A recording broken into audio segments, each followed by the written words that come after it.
While everyone else in Asia is watching missiles fly over the Strait of Hormuz and panicking over an escalating Iran war, one man named Jeremiah is quietly moving billions of dollars. Not in panic, not in fear, in precision. What happens when the world's most powerful financial institutions realize that the geopolitical theater playing out on your television screen is nothing more than a dangerous distraction from the greatest wealth transfer in human history? The answer is simple, and it is unfolding right now behind closed doors while retail investors are paralyzed by the intoxicating noise of mainstream media. You are watching a crisis unfold, but you are looking at the wrong crisis entirely, because the true danger is not just a regional conflict. It is the undeniable structural collapse of the global financial order as we know it. Jeremiah has been assembling a defensive portfolio that defies everything you have been taught about traditional investing, and he is doing it because he understands a historical truth that has been stress-tested over 500 years of human history. This is not a guess. This is a mathematical certainty, a pattern so brutal and relentless that it has destroyed every major global superpower that has ever existed, and now it has arrived at our doorstep. To understand what Jeremiah is doing with his billions, you must first understand the rotting foundation of the fiat currency system that currently dictates your purchasing power, your savings, and your future. We are currently witnessing the death throes of a reserve currency, a process that is accelerating right before our eyes, yet the masses remain completely blind to the mechanics of their own financial destruction. History is not a series of random events. It is a meticulously repeating cycle, a four-stage pattern that governs the rise and fall of empires, and more importantly, the rise and fall of their money. Stage one is the creation of a new world order born out of the ashes of a previous conflict where a new dominant power establishes a hard money system backed by tangible assets, bringing stability, peace, and unprecedented prosperity. This leads directly into stage two, the golden age, where economic dominance creates a massive expansion of credit, living standards skyrocket, and the empire becomes the epicenter of global trade. But this intoxicating success inevitably plants the seeds of its own demise. Stage three is where the poison enters the system.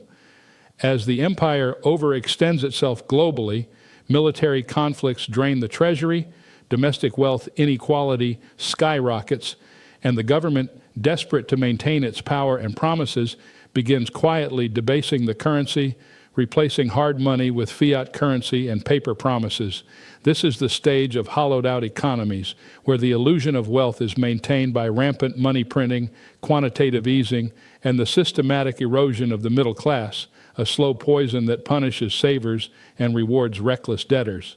Finally, stage four arrives, the inevitable and violent climax where the debt burden becomes mathematically unpayable, inflation spirals out of control, trust in the currency evaporates, and a geopolitical catalyst, usually a major war or a shifting of global alliances, shatters the illusion entirely, forcing a chaotic reset and the birth of a new reserve currency. Check, verified, undeniable.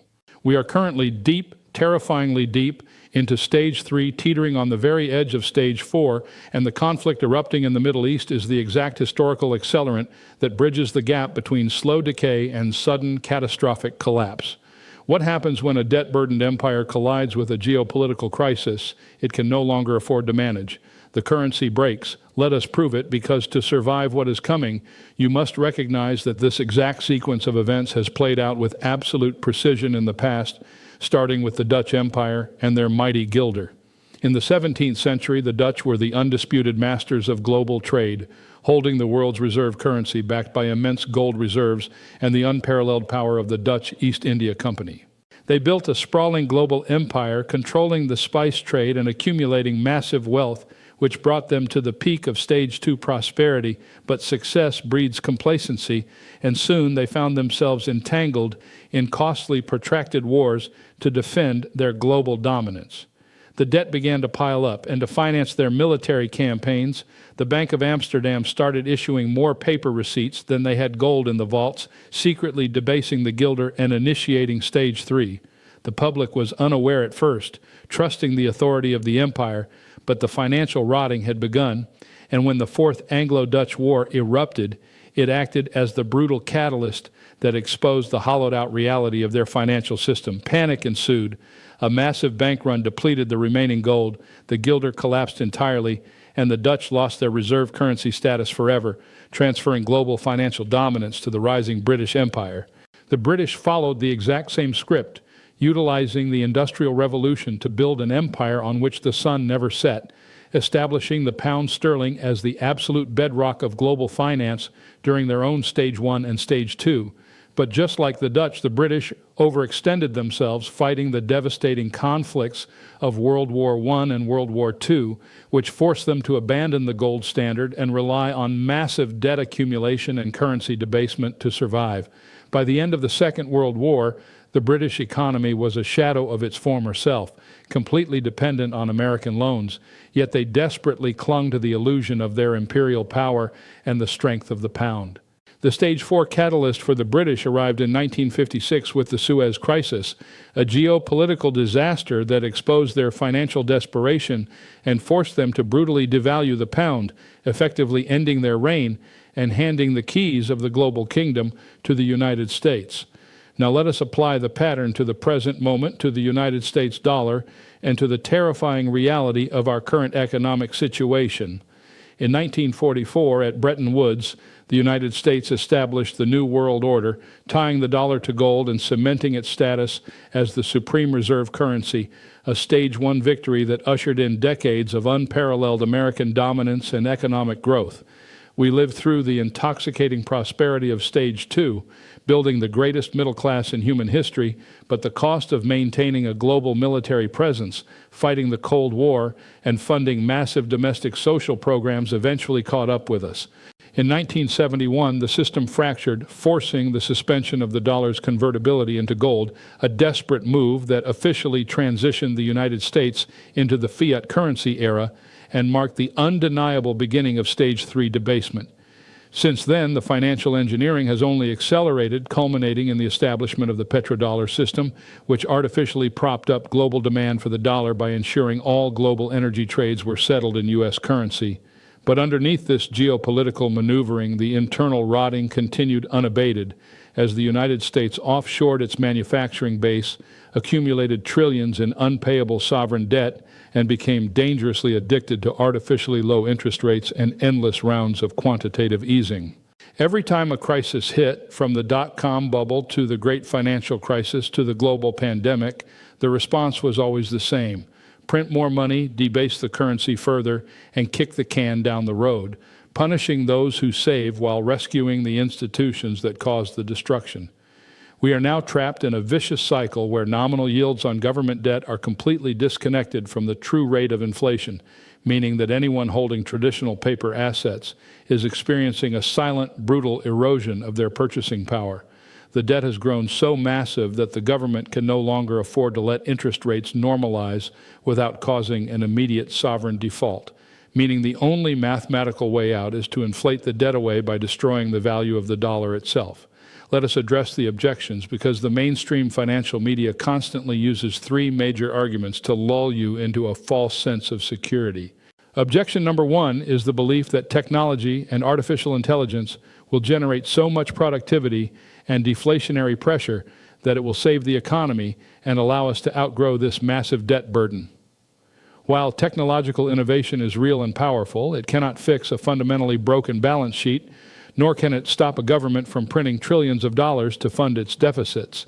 In fact, historically, rapid technological advancements often occur right at the end of an empire's life cycle, serving as a distraction from the underlying financial decay rather than a cure for it. Objection number two is the deeply ingrained idea of American exceptionalism and the absolute dominance of the United States military, leading people to believe that the dollar is immune to the laws of financial gravity simply because we have the biggest guns. But history shows us that military supremacy is actually a lagging indicator of an empire's health. The British and the Dutch both had the world's most powerful militaries right up until the exact moment their currencies collapsed, because military power requires massive funding, and when the money dies, the military machinery grinds to a halt. Objection number 3 is the classic argument that there is no alternative, that the U.S. dollar must remain the reserve currency because the euro is fundamentally flawed, the Chinese yuan is too heavily controlled, and the rest of the world is in even worse shape than we are. This is a dangerous fallacy that misunderstands how monetary transitions happen. The alternative does not have to be a single, perfect currency ready to take over on day one. It can be a fragmented system of bilateral trade agreements, gold settlements, and decentralized assets that slowly bleed the demand for dollars until a tipping point is reached. And that brings us to the terrifying catalyst unfolding right now, the reason why Asia is panicking and why the escalation of the Iran war is not just another geopolitical headline, but a direct existential threat to the petrodollar system and the final pillar of U.S. financial dominance. As conflict erupts and global supply chains are threatened, nations are being forced to choose sides, accelerating the de-dollarization trend as foreign powers bypass the Western financial system entirely, settling energy trades in local currencies and aggressively accumulating gold. This war is an active stress test on a financial system that is already cracking under the weight of historic debt and inflation, acting as the ultimate accelerant that compresses a decade of structural decline into a few short, chaotic years. The geopolitical theater is hijacking the narrative, keeping the masses focused on military maneuvers while the hidden mechanics of wealth destruction operate in the background, quietly siphoning purchasing power away from the middle class and transferring it to those who understand the pattern. The window of opportunity to protect yourself is rapidly closing, and if you wait for the mainstream media to announce that Stage 4 has arrived, it will already be far too late. Your wealth will be trapped in a burning building with no exits.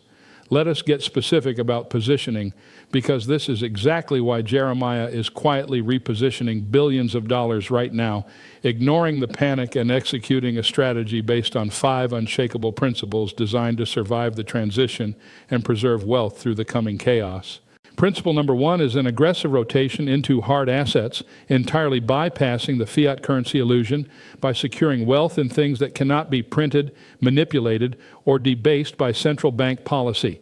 We are talking about physical gold, silver, strategic commodities, and high-quality real estate, assets that have fundamentally preserved purchasing power through every single monetary collapse in recorded history, serving as the ultimate financial lifeboat when paper promises evaporate. Principle number 2 is ruthless geographic diversification, recognizing that keeping all your wealth tied to a single sovereign nation, especially one in the late stages of a debt crisis, is a catastrophic risk that must be mitigated immediately. Capital must flow to jurisdictions that respect property rights, have stable balance sheets, and are completely insulated from the geopolitical crossfire of the declining empire, ensuring that your wealth cannot be confiscated or heavily taxed to fund a desperate government's last stand. Principle number 3 involves fundamentally rethinking fixed income by aggressively managing duration risk and avoiding long-term government bonds like the plague, because locking up capital for 10 or 30 years at artificially suppressed nominal yields during a period of structural inflation is financial suicide. Jeremiah is moving exclusively into shorter duration instruments, maintaining the flexibility to constantly reinvest at higher rates as the inflation spiral accelerates, ensuring that his yield does not get completely wiped out by the hidden tax of currency debasement. Principle number 4 is a strategic, calculated allocation to emerging markets, specifically those nations that produce the world's critical commodities and have young, growing demographics, as these countries stand to benefit the most from a weakening U.S. dollar and a restructuring of global trade. While the decaying empire struggles with massive unfunded liabilities and an aging population, these emerging economies are building the industrial foundation of the New World Order, offering explosive growth potential for those who are positioned early enough to capture it. Principle number 5, and perhaps the most crucial of all in the immediate term, is the maintenance of extreme liquidity, keeping a significant portion of capital ready to deploy at a moment's notice when the inevitable market dislocations occur. When the final Stage 4 panic sets in and traditional asset classes crash simultaneously in a desperate scramble for cash, those who have preserved their liquidity will be able to acquire generational assets at pennies on the dollar, turning a global catastrophe into an unprecedented wealth-building opportunity. The difference between survival and ruin in the coming years will not depend on your ability to predict the daily news cycle or guess the outcome of the latest geopolitical skirmish.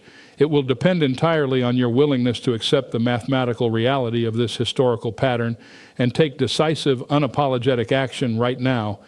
You are standing at a crossroads, forced to make a choice between the slow, comfortable poison of trusting a decaying financial system or the fast execution of breaking away from the herd and positioning yourself for the undeniable reality of what is to come. While the masses remain paralyzed by fear, frantically watching the headlines and hoping that politicians or central bankers will somehow engineer a miraculous escape from 500 years of historical precedent, the true insiders are quietly executing their plans with absolute unyielding precision. You can either be a victim of this transition, watching your life savings hollowed out by inflation and your financial future destroyed by forces you refuse to acknowledge, or you can choose to become a student of history, aligning yourself with the smart money and building an impenetrable fortress around your wealth. Look forward 5 years into the future. Will you look back at this exact moment with profound regret, knowing that you saw the warning signs but chose to do nothing? Or will you look back with quiet satisfaction, knowing that you took the necessary steps to protect your family while the window of opportunity was still open? The mechanics behind the headlines have been exposed, the blueprint for survival has been laid out before you, and the only thing left to determine is whether you have the courage to act before the final curtain falls on the current financial order. If this analysis opened your eyes to the mechanics behind the headlines, subscribe to this channel immediately. We will continue to track this transition in real time, providing the exact actionable portfolio moves and strategic asset rotations you need to navigate the collapse and emerge on the other side with your wealth intact. Hit subscribe and turn on notifications so you do not miss it.